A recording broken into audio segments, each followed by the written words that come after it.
এ ভাই, এই ফুলকপি কত করে? দাদা এক একটা 60 টাকা করে। 50 টাকা করে দে, তাহলে একটা নেব। না দাদা, কম হবে না, আমি এমনিতেও আপনাকে কমিয়ে বলেছি। আরে না না, তুই একটু বেশি দামই বলছিস। 50 টাকা করে দিলে একটা নেবো, দেখ। না দাদা, হবে না। মনোজ, ছেড়ে দাও না, গরিব সবজিওয়ালা, নিয়ে নাও না। আচ্ছা ঠিক আছে, দে একটা।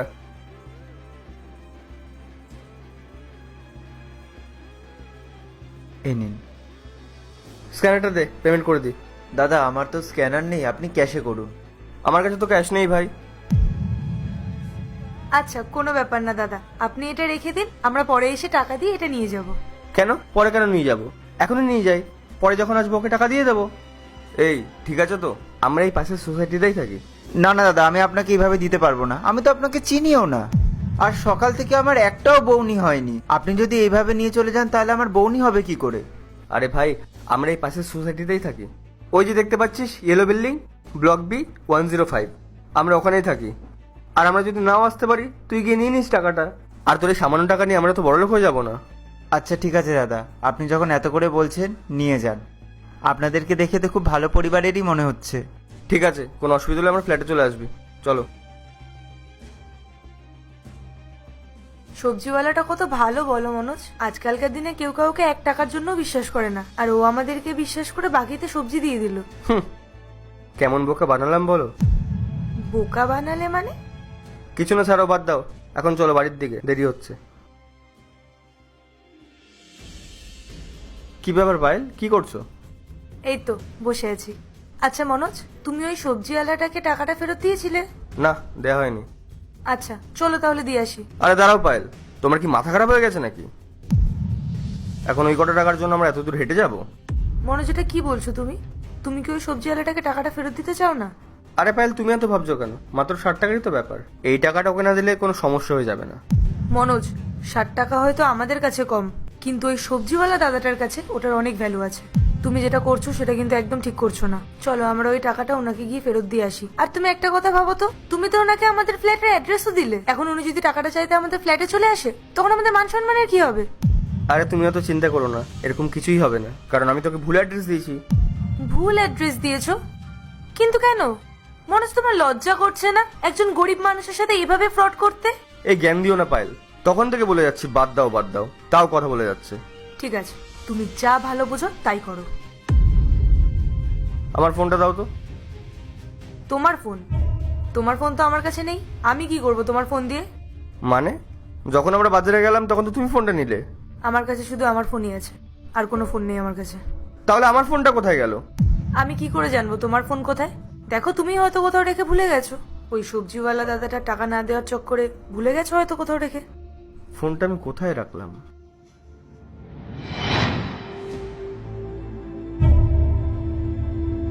এই ফুলকপি কত করে? পায়েল, আমরা যখন সবজির দোকানে সবজি কিনতে গেছিলাম, তখন সবজি দেখতে দেখতে ফোনটা মনে ওখানেই ফেলে এসেছি। পায়েল তাড়াতাড়ি চলো, নইলে ফোনটা আর পাবো না। ঠিক আছে চলো।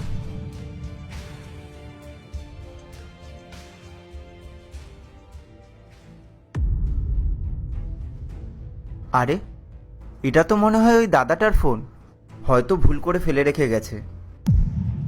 কিন্তু এবার আমি কি করব, ওনারা তো চলেও গেছে। আর দাদাটা তো বলেছিল পরে এসে টাকা দিয়ে যাবে, তখনই নয় ফোনটা ফেরত দিয়ে দেবো। আর না হলে এক কাজ করবো, ওনারা তো অ্যাড্রেস দিয়ে গেছিল, ওনাদের ফ্ল্যাটে গিয়ে তাহলে এই ফোনটা পৌঁছে দিয়ে আসবো।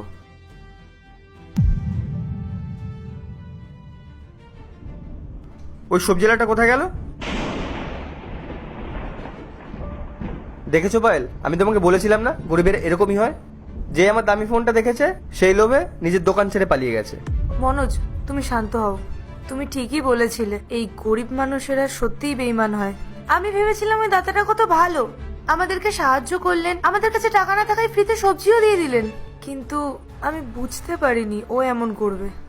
বাদ দাও, আমার মনে হয় না আর ওকে পাওয়া যাবে, আর ফোনটাও পাওয়া যাবে বলে। কি বলছো পায়েল? আমি কদিন আগে ফোনটা নিলাম, কত দামি ছিল ফোনটা। এখন আমি কি করব? কি আর করা যাবে, নতুন আরেকটা ফোন কিনে নিতে হবে।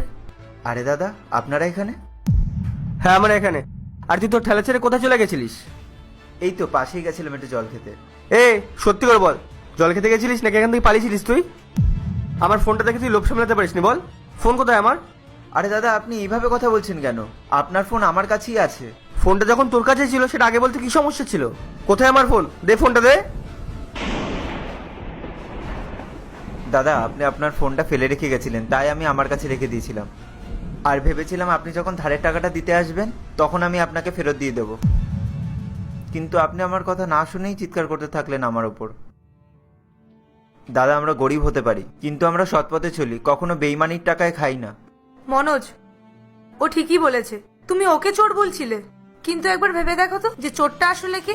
চোরটা কিন্তু তুমি নিজেই। তুমি নিজে ভুল করে, নিজে অন্যায় করে ওর ওপর চিল্লাচ্ছ, ওকে দোষ দিচ্ছ। মনোজ, তুমি একবার ভাবো তো, তুমি তো ওকে অ্যাড্রেসটাও ভুল দিয়েছিলে। এখন ও যদি ফোনটা রিটার্ন করার জন্য আমাদের বাড়ি খুঁজতো, ও তো সেটাও পেতো না। সরি ভাই, আমাকে ক্ষমা করে দিও। আসলে আমার ফোনটা হারিয়ে গেছিল, সেটা খুঁজতে আমি এখানে এসেছিলাম, আর তোমাকে না দেখতে পেয়ে আমার মাথা গরম হয়ে গেছিল। আর আমি ভেবেছিলাম তুমি আমার ফোনটা চুরি করে নিয়ে পালিয়ে গেছো। দাদা, আপনার ফোনটা যদি আমার চুরি করারই হতো তাহলে আমি ফোনটা অন করে রাখতাম না, সুইচ অফ করে দিতাম। আপনি না জেনে শুনে আমাকে অনেকগুলো কথা শুনিয়ে দিলেন। সরি, আমাকে ক্ষমা করে দিও। তুমি এই টাকাটা রাখো।